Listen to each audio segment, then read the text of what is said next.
Hey, happy Wednesday. It's your girl, Martisha Sherman, the unapologetic therapist. Wishing you a happy Wednesday. Today is July 16th.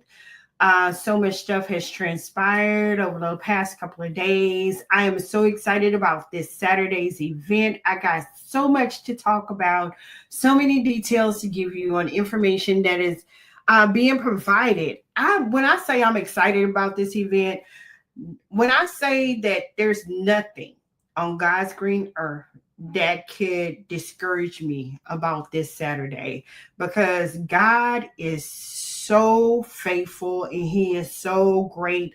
And in my tenure of being an entrepreneur, and I've been an entrepreneur since 2007 ish. When I got laid off from a company that I was working for back in the 2000s. I started in 1999, I believe, from a major check processing corporation. And I learned how to grow and learn. I was getting paid to learn and I enjoyed it. And that major corporation allowed me to meet some fabulous people, some great people that I'm still connected with right now to this day. But when I say this event is for the community, I am so excited because it's given me an opportunity to really reach outside of my inner circle and to talk to people who otherwise would not have conversations with me about mental health when it's dealing with family, friends, relatives, and whatnot.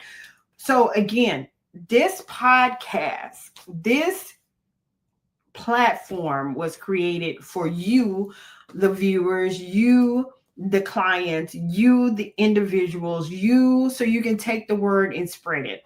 Like Habakkuk 2, when it says write the vision and make it plain. And when you write the vision, you're writing it so you can give the information out to individuals so they can run out with it and it will not tarry. So what I truly enjoy about it is I know how to separate personal from business and personal from life. And a lot of people that come to me want to know about the work-life balance.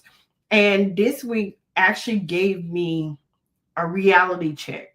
And the reality is I don't need to be on my soapbox when it comes to our community and our culture and things that go on and things that transpire within our culture, because when you want it, you want it. When you don't, you don't. So when I say this platform and this episode, these episodes, I'm going to start replaying, we're bringing those things back. These episodes were created for informative information for the viewers to be able to go back and maybe you missed something and you need to see it, or maybe something happened and you didn't get a chance to review it. You can find us on all social media platforms. I'm on Facebook, Instagram, Twitter, TikTok, YouTube. If you're not one of our YouTube subscribers, go to our YouTube and subscribe. Like, share, subscribe, because like I said, if it's not for you, it's not for you, but it could be for somebody that you may care about so deeply that you want them to be mentally healthy and mentally sound and mentally stable. So for me as the unapologetic therapist, and when I introduce myself, it's not to be so harsh or to say, hey, I know everything about mental health. I don't. I do have a therapist. I was just asked the other night when I was talking to someone and we were having a conversation and they were like, when was the last time you had a session? And I was like, I just had a session the other day. And they was like, well, it seems like you need another session. Well, I know that I do, and I enjoy my sessions because it allows me to take my therapist hat off. It allows me to be Martisha. It does allow me, I can take off the unapologetic therapist and be myself with whom I am having service or session with. So again, this platform was created for the individuals to watch, and we're getting ready to expand. We're expanding. You're going to see us on, we're getting ready to be on Spotify, Apple, We're working on our platform, so you'll be able to ride and listen and not always watch, drive, and listen. You'll be able to hear things that we talk about. I'm also expanding to where I'm going to actually have someone else who's going to be on here with me that's going to talk about mental health, so we can iron sharpens iron. I really enjoy it. That's why I asked for guests and the guests to be able to come into the room and talk about things that they are specialize in. Just like I just had the young lady who just came on from a bold story never ends. And she talks about, the things that she specialized in and being a therapist herself. So I leave this platform open because, again, a lot of people think, are they afraid of the unknown? And therapy has been a fear of the unknown. So some people take therapy, and what they do shop therapy. They go and buy shoes, buy clothes, buy those things to make them feel good. But you're feeling good on the outside, but we're talking about the inside, the things that you internalize within yourself. And a lot of times those internalization of things cause us to have different forms of behavior, different ways we respond. Just like I say on every episode, when you know better, you do better, and you respond better. So today's episode, we are talking about unspoken truths, the silent struggles of mental health in a community of color. Last week, I talked about the indigenous part of the culture, us being Black, brown community, the indigenous things that are going on, how we are one who do not think that therapy is important when it truly is an important thing for us. And it's called talk therapy. When you hear therapists, we're talking about talk therapy. We're not pointing our finger at you. We're not saying no. But what we are doing is we're challenging the behavior. We're giving you things to consider when you're responding to certain situations in life. And that's what we do as therapists. We're here to re-invoke those things that, a lot of times we're like, did I make the right decision? Did I make the right decision in marrying someone? That's why we have different types of therapists. We have LMFTs. We have myself, which is the LPCA. We have LMSWs. We have all these letters that we have behind our names are part of something that, we want our audience to know that we specialize in those things. I'm a licensed professional counselor. Then you have a licensed marriage and family counselor. Then you have LMSW, licensed social worker. You also have supervisors. We grow through this process so we can make sure that we're available for the community. We're first responders out there for rapid response, like the seasonal citizen young lady who decided she wanted to sit inside of traffic on 45. So we respond to things like that. We respond to behaviors so we can find out what is clicking with the brain and what has not been resolved, or what is the resolution that we can come up with. We're problem solvers. We're not here to just coach you through stuff. We're actually problem solvers. We're going to find the resolution. That's why I say when you come to me as a participant of what I do in the mental health, we're flipping rugs. I just made a statement the other day, because I'm also signed up with Christian counselors. And I love ministry when it comes to mental health. That's why the name of the company, Why He Can't, came from Romans 2:11. God has no respect of person. So if he can help me, who has attempted suicide twice as a teen and as an adult, why he can't help somebody else? That's why he can't came about. And it came about with me understanding that I needed to talk to somebody outside of everything else. I needed talk therapy. I needed someone to let me talk it out and hear what I'm saying as to the reason why I felt like I needed to end my life. or the reason why I acted in such a behavior. So, and not um tell me because I did these things, this happened, but they will tell me the truth. I'm a truth person. Tell me the truth. Don't sugarcoat nothing for me. Don't make it seem so easy, because if you make it seem like it's easy, I know that you're lying to me.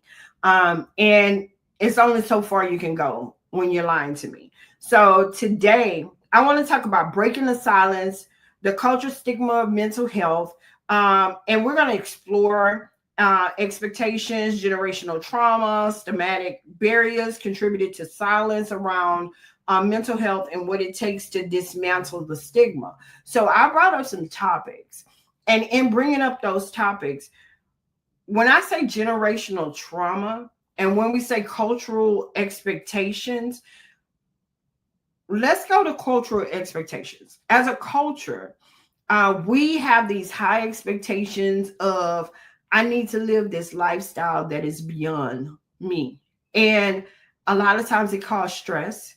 It can cause depression. It can cause sadness. It can cause so many different things, especially if your mental is not prepared for those things, especially mentally, if you're not in the right headspace to be able to manage money, to be able to manage your business, to be able to do things. What if life, like they say out here, life start lifing, and things start transpiring and things start happening? You lose a loved one, you lose a family member, you get divorced, you have to move out of state for your job, you got to do all these different things. Then who do you go to? Who do you talk to when these things transpire? And because of cultural expectations, when we're expecting to live a life a certain way instead of being in our own lane and being in our own zone, things like that tends to transpire. Even if you have kids, they feel the pressure. Parents, hear me when I say this. Your children, especially, I don't care how old they are, when you're experiencing a life-changing experience, your children are feeling that same life-changing experience, especially if they're younger and they have to uproot themselves and move somewhere where they don't know nobody. They don't know. They move into a neighborhood. They got to learn friends all over again. They got to go through this whole thing of, I don't know you. I got to go to another school, then go into their new school, meeting a new teacher, this, that, and the other. Same thing if you have to move because a spouse has, left for divorce, or move because someone has passed away. These things in life affect us all. No one is immune to it at all. I'm, for one, I have one living parent. And in the past month, I have experienced so much with that one living parent, which is my dad. And like I said, I'm a dad's girl. Last month was Mental Health Awareness Month. I'm a dad's girl. I love my mom, but I'm a dad's girl. And seeing my dad grow through what he's going through, he's barely touched the surface of age. He's getting ready to turn 72 this year. So seeing him grow through life, learning different things about life, and my expectations is the longevity of life as a culture person. Seeing the longevity of life, and my dad's is going to be here and this, that, and the other. But I had to sit myself down and understand reality of when you make certain choices in life, they tend to impact your seasonal citizenship later on down the line. So when we talk about generational trauma, things that transpire from generation to generation, what happened with my grandmother, happened with my mom, happened to me, then I have it happen to my daughter. My daughter had it. That is generational trauma that I use that happened with me. And instead of me getting a healing from it and learning that that's not the proper behavior of how to handle something, then I pass it along to my daughter and she does it to her daughter. Those are generational patterns, generational traumas. And then systematic barriers that contribute. We're talking about things that's going on out here in the economy for the Black and brown culture. I don't know if you know this or not, but so much has transpired with the new administration that's going in politics. I'm not about politics because I'm very unapologetic about when I talk about politics, but things that happened prior to our age and our generation is now being cut out. You know, you have Medicaid being cut out, medical insurance, benefits are being changed. All this stuff is going on that's affecting us that we really have not paid attention to. Medicaid and Medicare, food stamps, and all that was way before we were even born. And that was a way of really training the cattle, the herd, you know, keeping the flow, letting me know the senses of what you got going on in your house, what's going on in your house, how many kids you have. And if anybody knows that's been on the economic system when it comes to food stamps and all this other stuff, they want to know everything that's going on in your house so they can determine and depict on what you can and cannot have. So generational silence, for when we talk about breaking generational silence, you know, historically we've been dismissed and misunderstood as far as our culture. When it comes to the Black and brown community, we have been dismissed. But let something be sold. Let a product get out here and it's brand new. We are really determined to get and purchase those things without thinking first and determining how is this going to affect us mentally. Because if you get a car and you have not been able to pay a $200 car note, and you buy a Tesla that's like $1,000, and you're not able to pay a $200 car note, then you're stressed. You're depressed, trying to figure out how you're going to be able to manage to purchase this Tesla based off your credit. Because again, I said this way back in the 2000s, our credit scores, and I learned this from a young man at the job. He said your social security number, the first three numbers of your social security number determines your race. And when he said that, I was like, really? So he was like, yeah, if you notice how the social security numbers run, it determines your race. You know, if you're in this 400 bracket and you're in this 600 bracket, then you know your social security number determines your race. And I was like, that's very odd and strange that someone would say that. But if you really look at it and notice, as soon as you give your social security number it's already, because you're born with, I think it's 3 or 4 different numbers. Well, 4. You have your birthday, you have your social security number, then you have your SPIN or your TDC number is already determined when you're born. And then you have your death date, but don't nobody even know when you're going to decease. But those top 3 numbers, your birthday, your social security number, and your TDC or SPIN number is already determined. That SPIN number just really threw me for a loop. But when it comes to our culture, the Black and brown culture, the strong Black and brown person myth, the pressure to appear resilient, and how dangerously vulnerable it is. We don't know how to be vulnerable because we are too afraid of the unknown. We don't know what vulnerability really is because we're thinking somebody's going to take that information and use it against us. When it comes to myself as a licensed professional therapist or licensed professional counselor, I want you to be vulnerable with me because I'll tell you, I can't help you unless you're willing to open up and share with me what it is that you need me to know and understand about why you're here. One of my biggest questions I ask before I even have a session with a client, what is your main purpose? You know, what is your idea of a therapist? And a lot of times they don't have a clue, but they know I need to talk to somebody about something that's going on in my life. So a couple of weeks ago, I talked about faith versus therapy and how they both coincide with each other, what you believe and what you think, the tension between spiritual coping mechanism and professional mental health support. There is great tension between that because you hear so much and we've heard all our life, let's pray about it. Let's pray about this thing. prayer, prayer, prayer. But if you are a strong believer of faith, there's a scripture that says prayer without works, faith without works is dead. So you using your faith for healing means that I need to pursue, I need to move forward, I need to do something that's going to help me heal.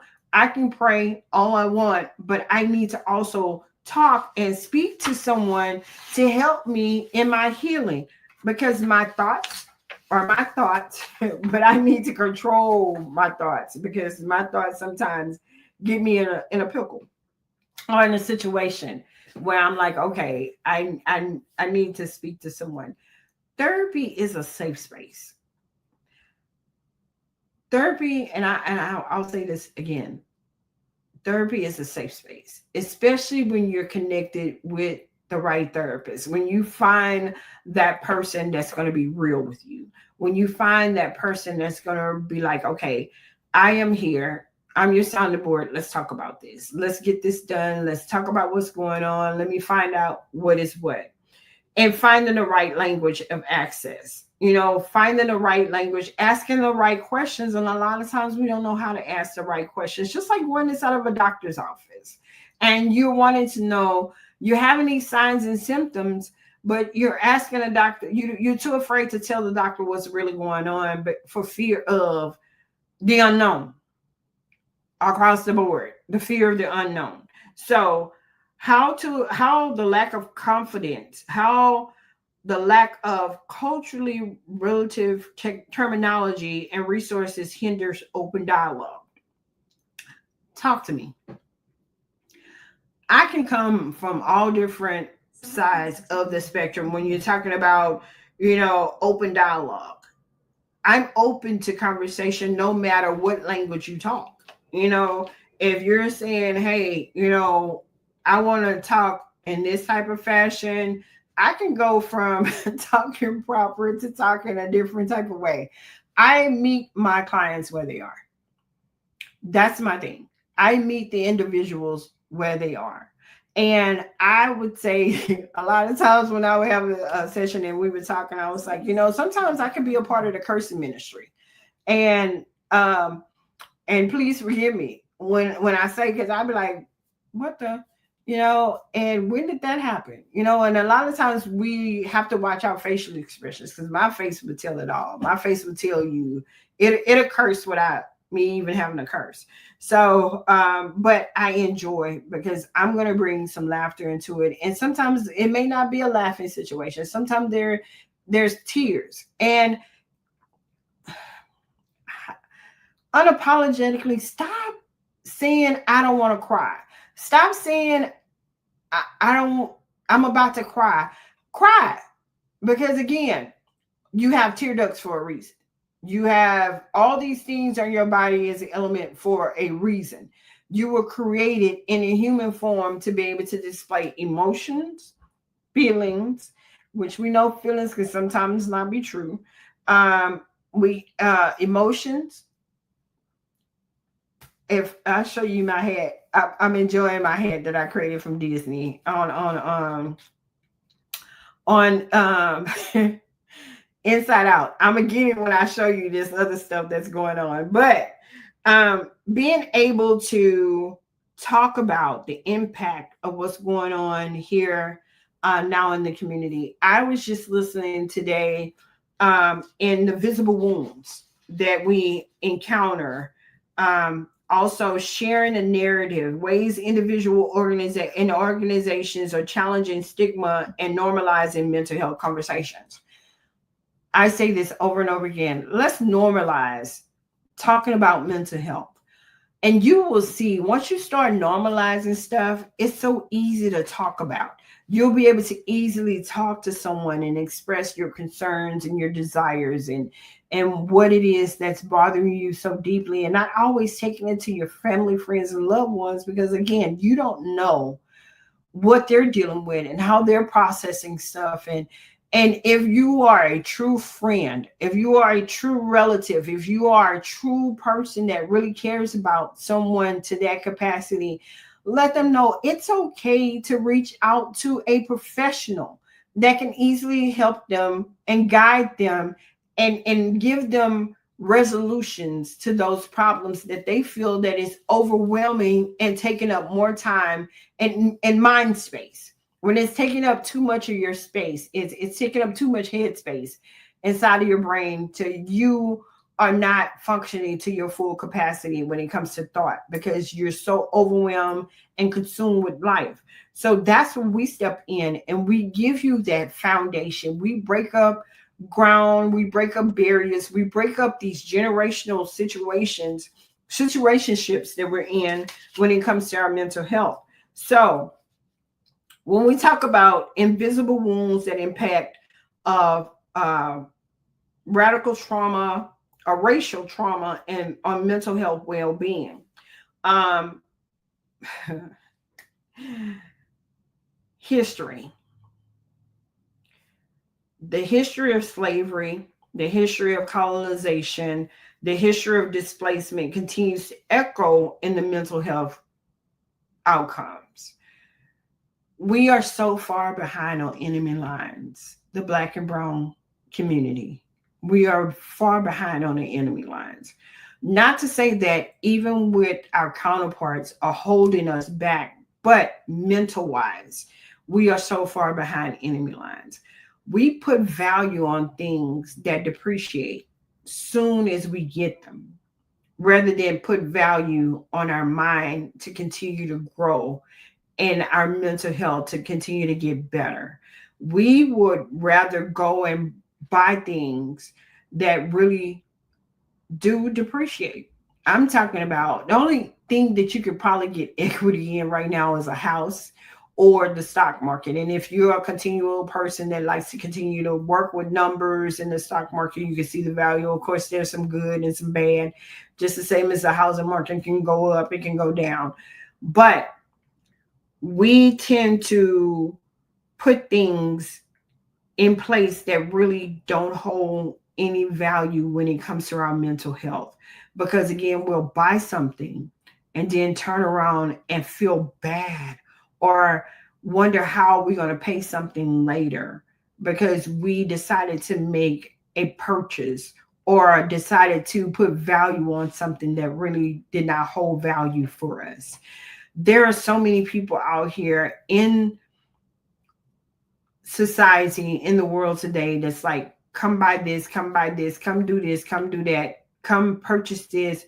And a lot of times we will make those sacrifices, but is it really a sacrifice?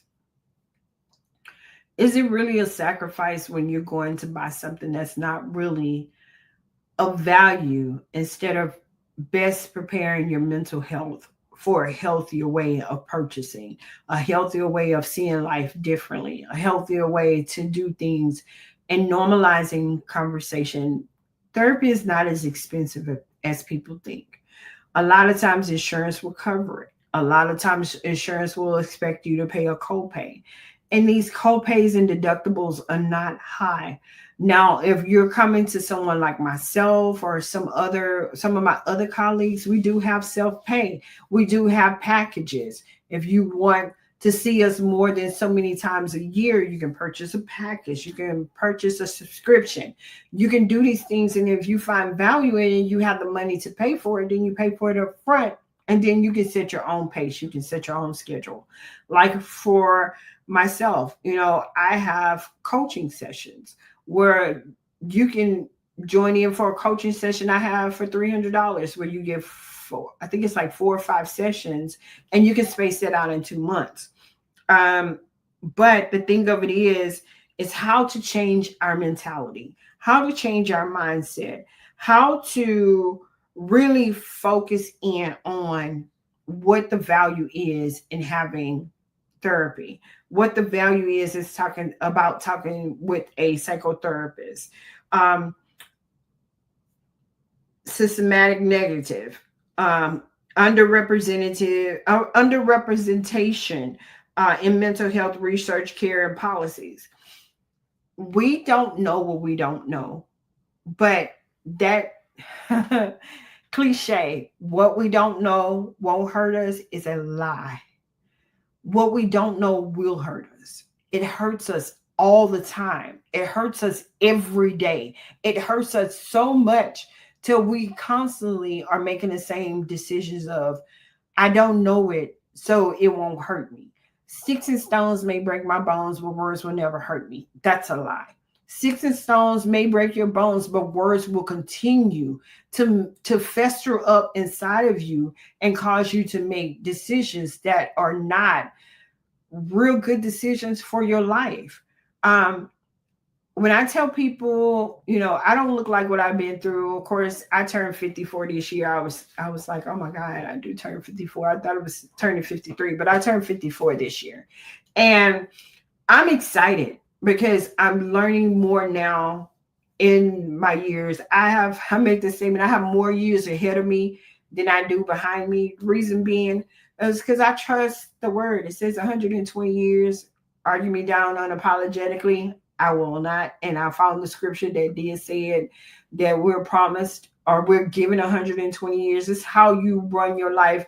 People are living 110 years old. I mean, I was like, I want to be like Cicely Tyson at the age of 96 and still wearing heels, living life like that, because we have to be able to put a strong barrier on our mindset and say, hey, I don't have to live like society wants me to live. I can live and create a whole different narrative of how I want to live. So, how the overlapping identities, gender, sexuality, immigration status, intensify mental health struggles. The law that passed, or the rule that passed for people to be able to be detained and sent back to their native countries, that causes intensity in mental health struggles. Though people leave certain places for a reason. It could be neglect, abuse, or to find a better life. But my thing about that is finding a better life, living the life the right way. But you have to change the mindset of individuals. If they only know how to struggle, or know how to survive. If they're on autopilot of learning how to survive, then you're going to get that type of behavior. I'm on autopilot. I'm trying to learn how to figure this thing out. I'm trying to navigate through life because I just left a situation and I'm trying to gather my own thoughts of how I want to live. I don't want to live on the street, so I got to do whatever I got to do. And that's all in the mind. Everything starts with the thought. Everything starts in the mind. So I'm taking a break. I'm going to jump into the things that are going on in the community. First and foremost, I really have to say, I'm so excited about Saturday. I can't wait to laugh with Big Skinny. I can't wait to eat with the people that are coming to the event. I can't wait to do the activities, the painting my trauma on the canvas, the Dear Me letter.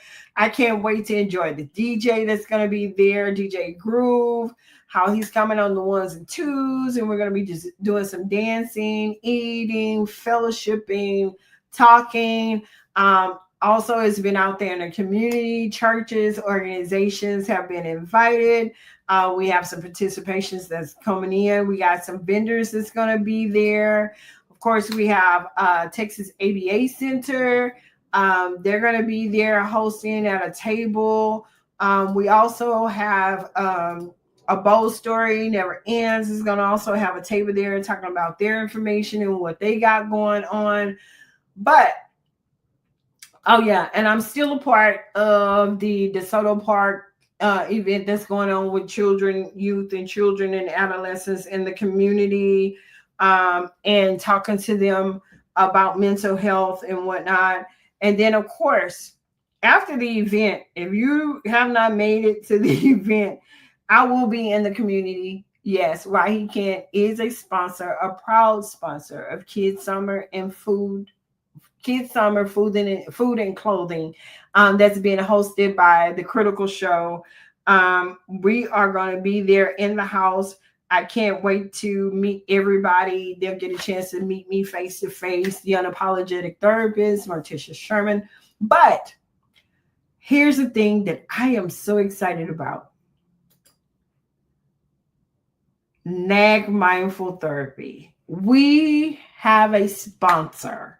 NAG Mindful Therapy is based out of, well, they're in Pasadena. I had an opportunity to meet with some great people. I can't wait to collaborate with them. I can't wait to be able to be a part of what they got going on, as well as they've joined in with me about mental health in the community. They do ABA therapy, they do autism treatments, they do adults.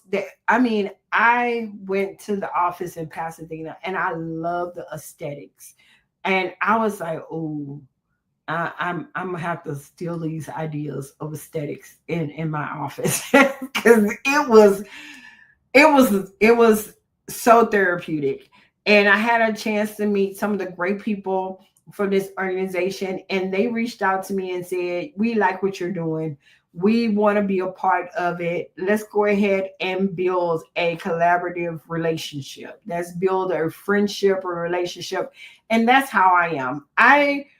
I'm not just out here in the community just to do the community. I'm out here building relationships. I'm out here building bonds with community centers that are out here because, again, we know about all these big corporations. We know about all these big businesses. And I dare not say their names because I'm not giving them any type of platform of communication.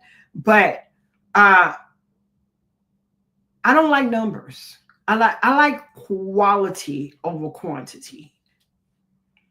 I'll say this again, quality over quantity. And if you know and you've talked to me before, your girl is in a PhD program. My research is over quantitative research, not quality. I mean, qualitative research, not quantitative.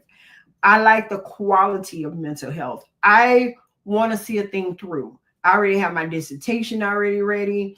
And I should be getting back into that. I had to take a break because so many things that were going on, but I'm excited. I don't have that much longer to finish.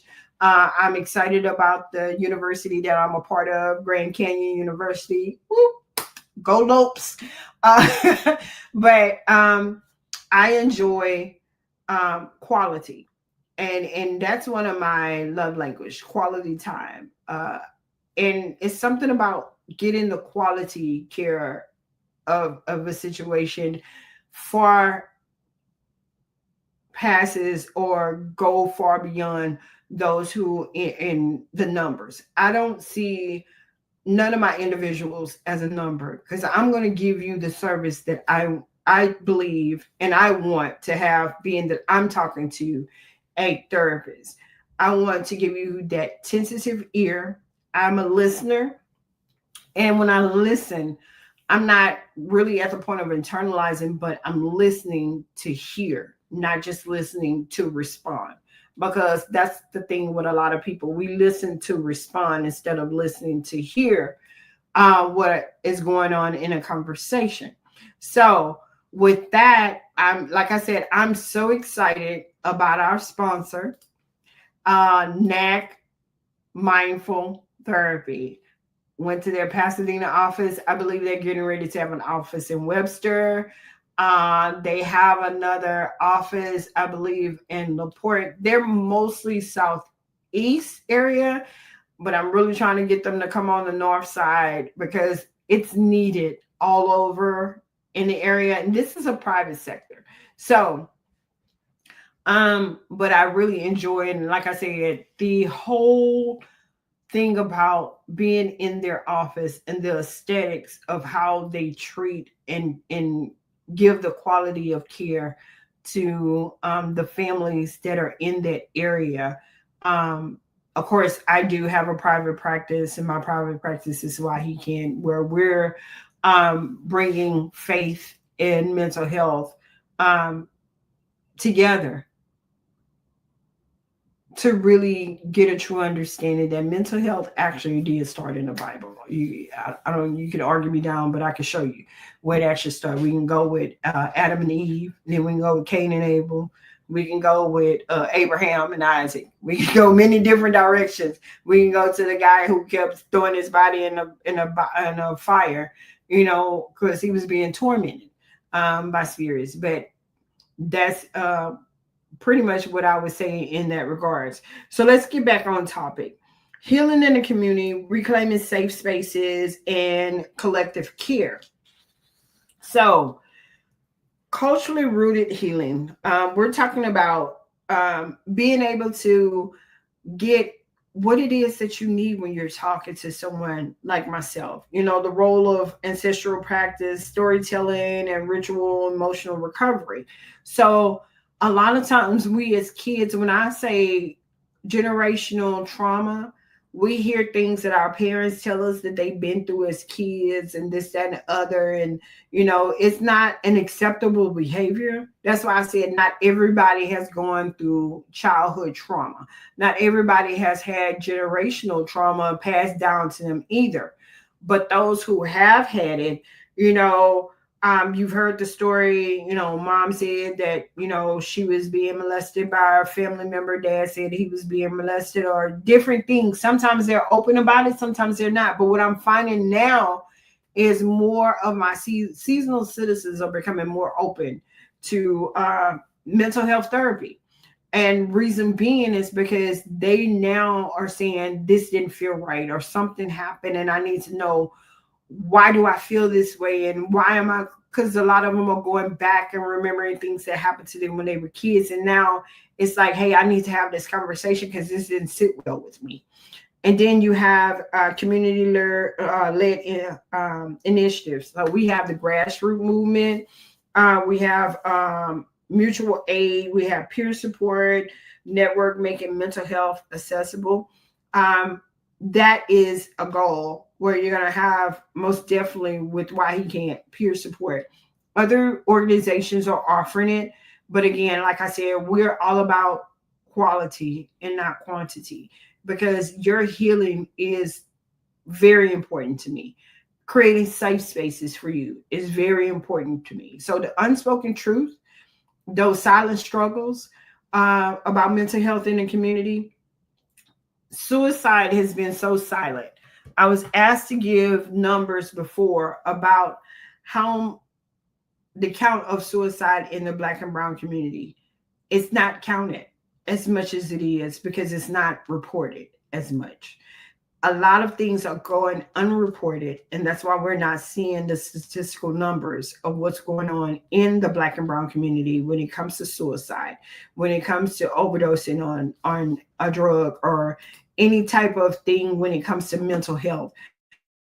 Not numbering right now. So for that, we won't get the true statistics about what's really going on, get the true statistics about mental health, and how is mental health affecting our community. Okay, for some reason, my my StreamYard is not staying up to date with what's going on. I don't know if it's Google or whatever is happening, but I'm constantly freezing for some unknown reason. So, um, representation does matter when it comes to our Black and Brown community, when it comes to mental health. Representation does matter. The important purpose, advocate who reflects live experience. You're going to get that from me. You're going to get live experiences from me because I share my story. I don't mind telling what transpired in my life. I don't mind giving you, I want to be more relatable and reliable because the quality of service. So when I talk about things that I advocate for, like last Sunday, I was speaking at an event for a family here, talking about what happened when he decided he wanted to take his life. What's going on here? In a moment. I'm telling you, my screen just went black. I just really do like technology does whatever it wants to do whenever it wants to do it, but I'm going to keep talking. So the importance of seeing a therapist and uh, have experiences. We can't help but be where we are and who we are, and that's clients where they are. I meet you exactly where you are, and I'm talking to you and not talking at you. So, safe spaces, creating environments where people feel seen, heard, and validated. That is what I'm doing with this event that's going on Saturday. I'm creating for individuals to be able to and be heard. The Tonight is the Night symposium is about that. It's creating where people can be seen, and that we don't get other couples. So the wife can say, I don't feel validated, or the husband can say it, or sometimes even the children can say, I don't feel prop inside of just here. Nobody's really paying attention to what I'm saying. Heard, seen, but heard it being seen. We want to make it in the right safe space, and not to be judgmental, not towards someone. And um, from isolation, how collective can transform individual um, liberation. Isolation to connection. A lot of people feel isolated when about mental health because they don't know how to talk to an individual and who to talk to about what's going on with their mental health. Um, and that's why, again, this event was created. This event um, and other events that I've done for the love of basketball and mental health. It's all about creating a safe space. It's all about creating a space where we can have conversation because you're not alone. You're not alone when you're feeling sad, depressed, or you're having high anxiety. You're not alone. And creating a safe space and where you could come out of isolation into connection is the reason why I and I'm going to continue to do it. I'm going to do these events. I'm going to continue what one thing I know for sure for me, and I'm is I'm God's favorite daughter, and on my heart to do that. My expectation is for him to do what he said, for him to be where he is not into men, because I are fickle. One way, next, because I'm human. 1 minute you're one way, next minute you're the next way. But when I keep my eyes not my own plan, he always come through. He always do exactly what he says he's going to do because this is him. This is for him. This is for his glory. And I believe that's why the journey that I've been on of all the way up until now of being a licensed professional counselor, getting my PhD in therapy as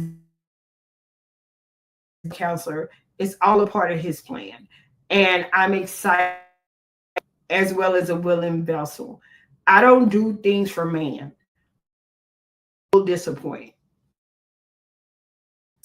Man will always disappoint. I don't support people because I do what I do every time when I sow a seed into somebody's business, every time when I sow a seed into somebody's entrepreneurship, I don't expect for return return from God, because he's the one who's going to reward me, and he rewards me way greater than man could ever reward me. If ever I won in regards to that unapologetically, to take it when people become offended, off-ended. I remember Pastor Randall said this. Um, when people become off-ended and they end things without getting a full understanding, fire. So if you got a off-ended because I said something in regards to, talk to me. Come have a conversation with me, so that you can have a conversation with me. And I'm very humble.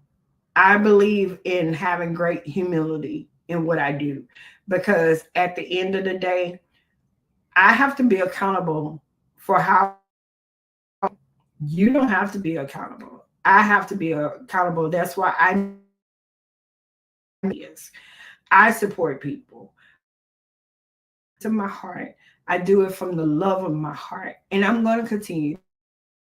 That's who I am. So again, this event, the tonight is the night to break out of the darkness, break out of the things that we hold so dear, stay in the unknown when we need to know, because what us every day does hurt us.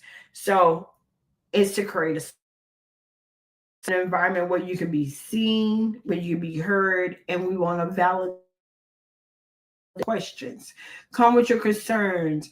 If you loved one who has a mental health issue, come sit out and talk to us. I'm having grateful there.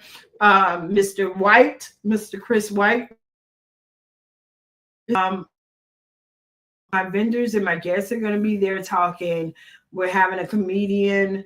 Big Skinny is going to be there to give us some comedy. We're going to have food catered by Rest and Relax Catering, doing some activity out, enjoy. If you know, being a part, sponsors, I am so excited. I love the fact that you saw exactly on my heart to be able to be a safe space for the community out here. Family, I love y'all all to life. Video is kind of slow motion or whatever is going on. But I'm going to go ahead and end tonight. You know your girl, the unapologetic therapist, Morticia Sherman.